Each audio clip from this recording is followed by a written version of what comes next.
जेव्हा जेव्हा घराच्या बाहेर जाल तेव्हा तेव्हा देवाला नमस्कार करून निघा. ईश्वराला प्रेमच पाहिजे असते व तो प्रेमच देत असतो. वंदन केल्याने ईश्वराशी संबंध जोडला जातो. जीवाचा स्वभाव वंदन करण्याचा नाही. घरात प्रवेश केल्याबरोबर पत्नी जर घरात नसली तर तो आपल्या मुलाला विचारतो, तुझी आई कुठे गेली? पण त्याची काय जरुरी आहे? ती बाहेर गेली असेल तर तू देवापाशी बसून राम राम असा जप कर. बाहेरून घरी आला की देवाला नमस्कार करा. हा जीव परमेश्वराला प्रेमाने प्रणाम करील तर त्यावर परमेश्वर प्रसन्न होतील.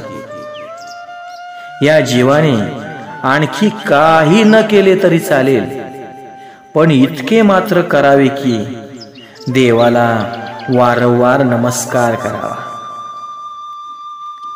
नमस्कार कराल तर तो सद्भावाने करा. देवाचे माझ्यावर अनंत उपकार आहेत. परमेश्वराने आपणावर किती उपकार केले आहेत.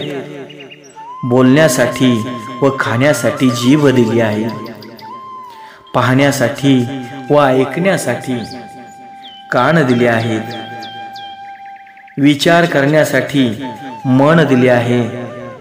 बुद्धी आणि विचार शक्ती ही परमेश्वरानेच दिलेली आहे. ईश्वराच्या उपकाराचे स्मरण करा, आठवण ठेवा आणि म्हणा की हे भगवान, मी तुमचा ऋणी आहे. असा उत्तम भावनेने देवाला नमस्कार करा. श्री परमेश्वराला उत्तम भावपूर्वक प्रणाम केला की तो अवश्य सफल होतो.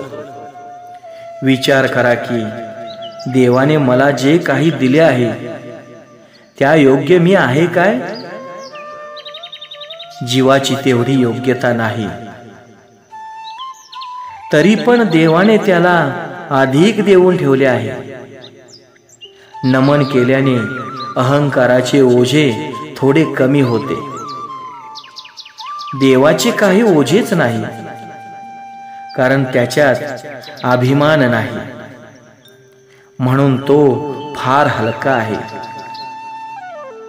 बोडाण्याच्या पत्नीच्या नाकातील नथनीनेच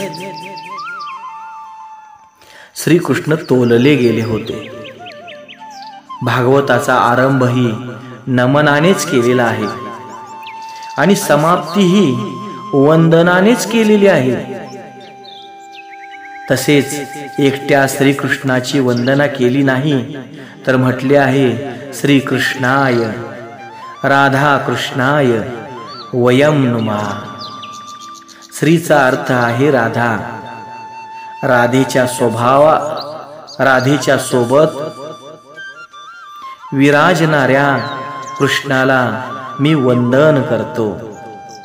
देवाला वंदन केल्यावर भागवताचे वक्ता श्री शुकाचार्यांना वंदन करतात. जय जय रामकृष्ण.